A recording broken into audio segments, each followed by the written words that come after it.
Hi everyone, welcome to Code Kamkaji YouTube channel. I hope everybody are doing good.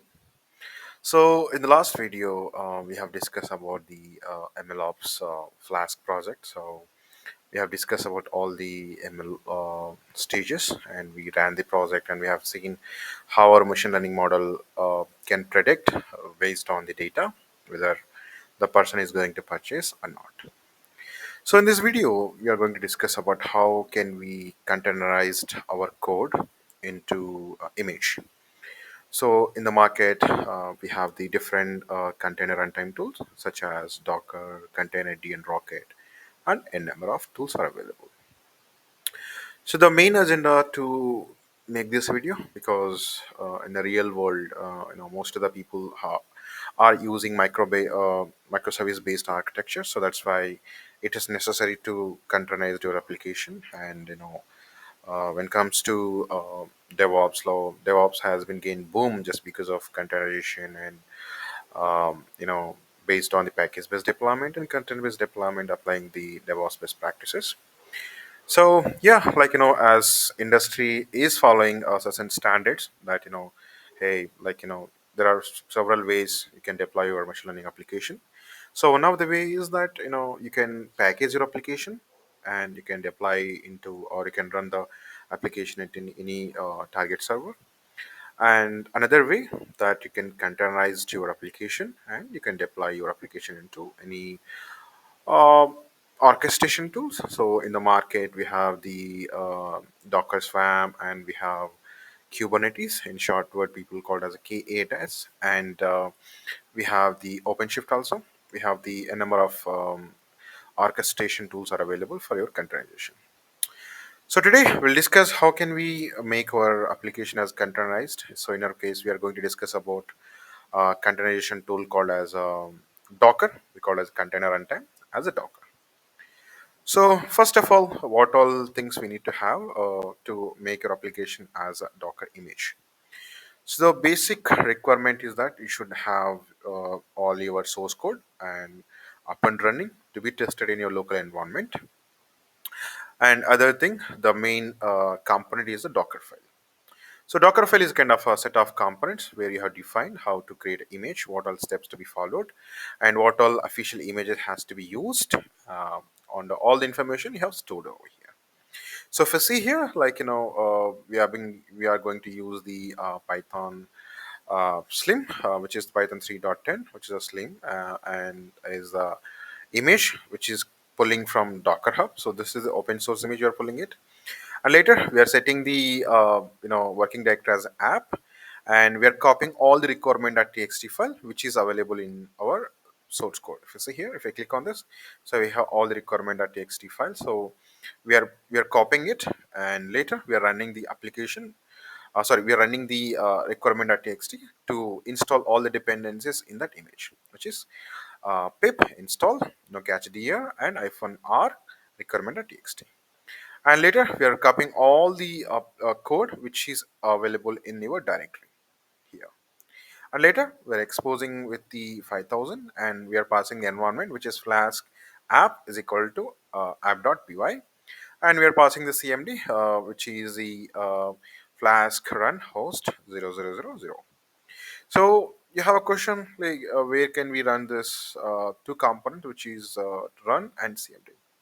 So run can be applied while you creating the Docker image, and CMD can be applied while you creating the container. That's the basic difference both all in between both. So that's about the Docker file. So if you want to create your source code into an image, so the basic requirement you need to write the Docker file. So Docker file does not have any naming convention. It has to follow the default naming convention, such as D has to be capital and Docker file. This is the default naming convention you have to follow, and we can follow all the set of Docker components, how we can declare to create your Docker image, and what all components do you need to add into your source code. So I'll add basic Docker documentation, and you can follow it, and you can get to more information about it. So that's about the Docker file. And so while you creating a Docker image, so you should be familiar with the Docker and Docker components and Docker networking and what all component concepts we have with the Docker. So you need to have a basic information, to be follow with that. And the next thing, so if you want to create, if you see here, Docker file along with the machine learning code. So we have the Docker file along with the machine learning code. So in the last video, we have run this application into our local machine, which is in my case, I have shown in the last video that I ran all the application in my local. Now I'm creating a containerized application, which is binding all the dependencies, source code, everything into one container as independent, and I'm going to run my code inside of the container. So in other hand, I can say container is just considered is kind of a micro server that we are going to run on one machine. So yeah, so Docker file along with the machine learning code we have here, yeah, along with my source code. And the next thing you need to, so to create a Docker image, we have to follow a few commands. So Docker have a few commands to be run to create an image and to create a container and delete the container and start the container and stop the container and listing all the container and checking the log. So we have the a number of commands. So I'll attach those commands also. And once you do the Docker build, so what is happening? This Docker file will create as a Docker image. If you see here, with the Docker build, it is going to create the Docker file to Docker image. So once this image has created, again we need to pass one command to create the container. So container creation. So Docker. So in this container creation, it is going to create a Docker image from Docker image to Docker container. So you can create a number of container with a single image, and you can create an image out of the container also. So both case we have, it's up to flexibility. Yeah, so this is about the operation that we are going to perform in our MLOps video, in this video.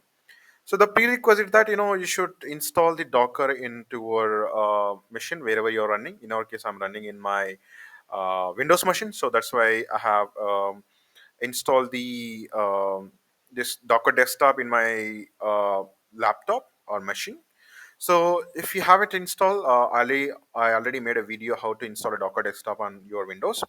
You can follow that video, and this is just a easy step. So and you can just do next. It will get installed into your machine, and you can up and running your Docker on your machine. So the added advantage with the Docker desktop that it is giving the Kubernetes as a single node cluster in your machine, so you can take advantage of it. So if you see here, we have the Docker engine running on, and we have the Kubernetes running on top of it. I already made a video on this, so if you haven't watched that video, I request you to watch that video, and you'll get the fair understanding of how the Docker works and how to install the Docker and creating container.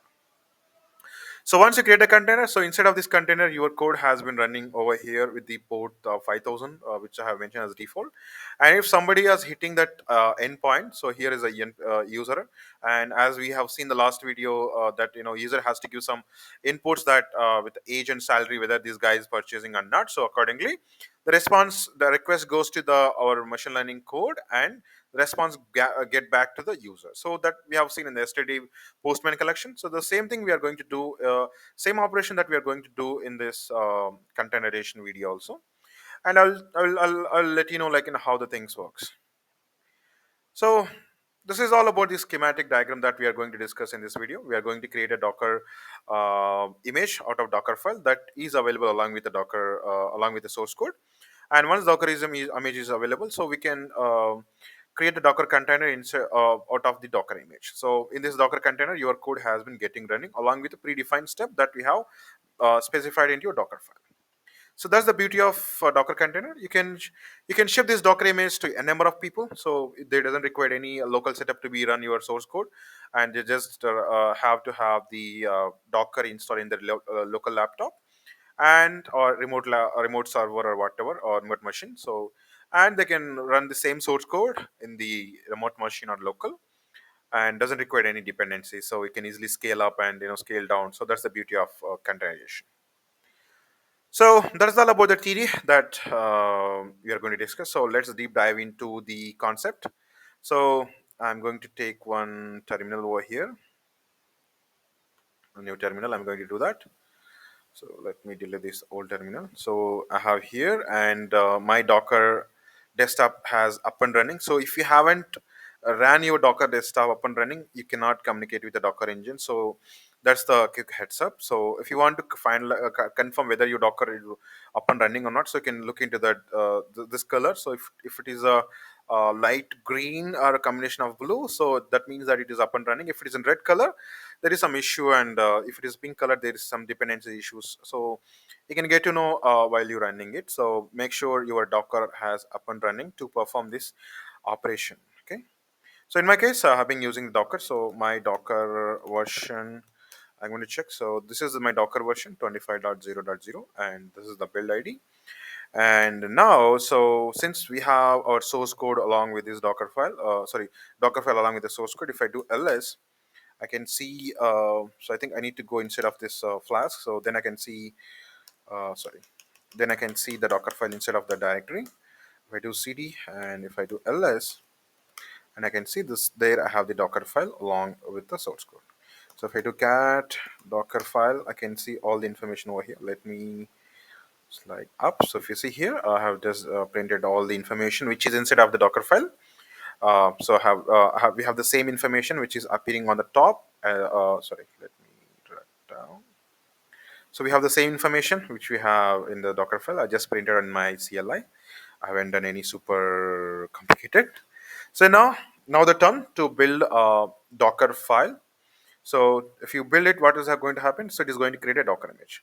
So before that, I will show you what all Docker images that are available in my machine. So to list out all the Docker images, so the command is Docker image and ls. If you enter this command, it will show you all the list of Docker files that are available in your system. So in my case, I have been running multiple Docker images and containers. So I just do kind of R&D with the Kubernetes. I play around it. So whenever I have freedom, so that's why it has been listing out all the images that are available. So if you're not familiar with the CLI, so what you can do, you can go to this Docker desktop, and we have the UI also. So if you want to list all the images that are available here, so you can go here and click on images. So you can look at all the images that are available. So I have some Redis, Nginx, and Grafana, and I have done few kind of different projects. That's why all the images are available. So currently, I think we don't have an image calling with the MlOps, so that's why it's not showing anything. So what we'll do, let's create a Docker image for our project. Okay, so since we have the Docker file, okay, so since we have discussed about all those things, so now it is time to build the Docker image out of your Docker file. So the command is like, if you want to build the Docker image from your Docker file, so the command is uh, Docker build -t and your image name. So my image name is like, ML underscore what image that we have given in the last. So let's give a Flask underscore ML underscore app. So this is the image that I'm going to give for this Docker file. So once I click on enter, what it will do, it will create a Docker image out of my Docker file.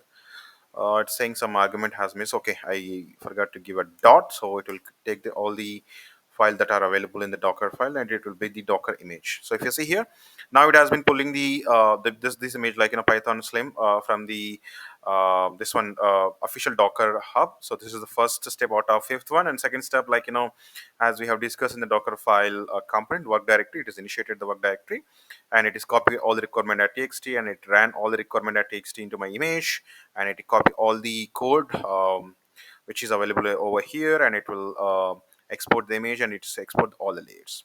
Now it has written the Docker image. So if you want to list out all the images, so the command is, as we discussed, Docker image ls is the command that we can use it. So if you go all the way to the top, we can look the image that is available here, which is a Flask ML Flask underscore ML underscore app. So fine, we have created the Docker image. Now it's time to build the Docker container out of the Docker image.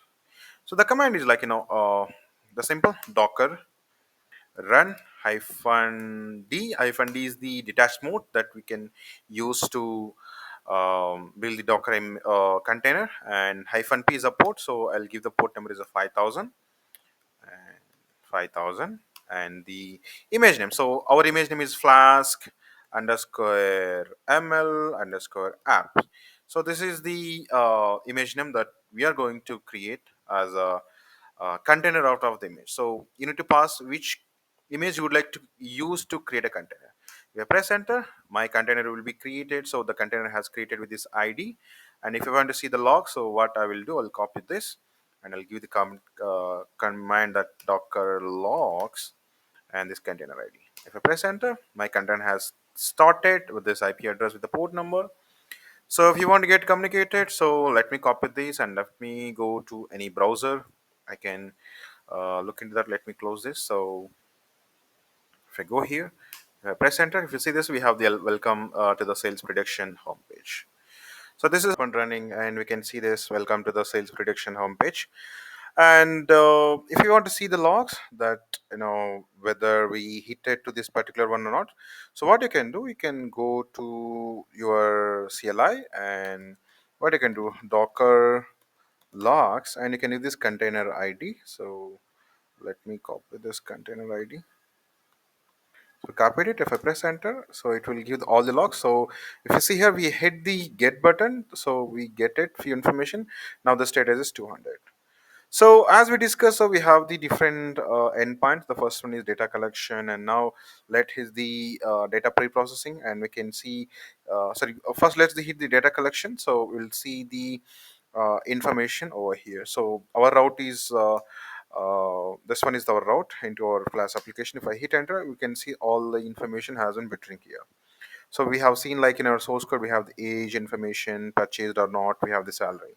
So if you come here and if you just again hit the Docker logs, and we can see, so I have entered the data collection as a route, and I got the 200 HTTP status code, which means like, I successfully get the data.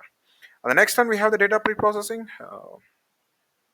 Let's do all the operations one by one, which is a method. So if I do data pre-processing, I got the data, and the response is saying that data is pre-processing successful. And the next one is EDA. So let's take this route, and if I go here, if I press enter, the EDA is working, and I can see all the correlations and age and all those things, mean and all. The next one is feature engineering. So I'm going to take this route and I'm going to enter over here with this my browser. I can see all the data with these features and all. And if you see this one, this is JSON response feature engineering is completed. And the next one is model training. So I'm going to call this model training as the um, route. So if I press enter, now the model has been trained. If you see this one, model trained successful. And the next one, I'm going to evaluate this my model with the test and train data. So if I press this one, model evaluation, so if you see this one, we have the accuracy of 0.5 with the classification reports, and this is the data which we can see here. Everything is fine. So we have done all the data collection, pre-processing, EDA, feature engineering, and model evaluation and model training. So if you want to see the logs, so the same command you can run, Docker logs. If I press enter, I can see all the information over here. If you see this one, we have the exact feature names, and we have few results, zero division, and we have call all the if you see here, data collection and data pre-processing and EDA and feature engineering. Now this is the model training, and we have trained the model. At the end, we have done the model evaluation. So this is all information which we can see over here, and we have few warnings which the code is given. So for time being, you can ignore it. You don't need to worry about this all the warnings. So just we need to look. We just need to stick into that how the Docker container is running as inside, so we can see all the logs by calling this command. Fine. So we have done all the model evaluation. Now it is time to predict it. So as last video we have seen, like we have used the Postman for that. So to predict it, so for that you need to send age and salary. So the age is 35 and the salary is 47,000. If you send this, so for that you need to call this endpoint as a route, and you need to mention the post as the method, and you need to specify the header. Content type is a application JSON, and the body, this is the body. If I send the data, so the response will come, he can purchase it. So our machine learning model can predict whether the person is can purchase or not based on his age and the salary. That's our machine learning prediction. So with the 35 years of age, so this guy 47,000 rupees of salary, he can purchase the product. So that's the endpoint of the predict. So if you go back to the CLI, and if I hit the same Docker logs, at the end you can see this one. So we have sent the predicted data and we got the 200 success. So this is the log and this is the date. What is coming? I am on Mori about it. So this is the date that is following over here, and this is the post method we have done, and this is the endpoint that we have called via postman. So this is how we can verify the logs and how the logs has been looking at and how the logs has been coming up. And if you want to get more information into the at a container level, so what you can do, you can come here, you can press ml, sorry, or flask underscore ml. Yeah, this is the our container which is up and running over here. And if you want to get more information, you can come over here, you can see view details, you can look all the logs which are from the starting. You can see this one, all the logs are up and running over here. And this is what, guys, you can take advantage of containerization.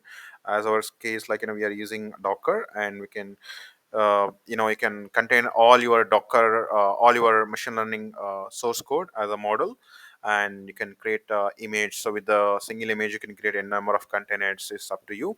And you can share this image to your team members or colleagues or friends, somebody who required and who doesn't require to have any kind of basic setups in their local. So once you have shared the image, so they just have to have the Docker install in their local or remote, wherever they have the server.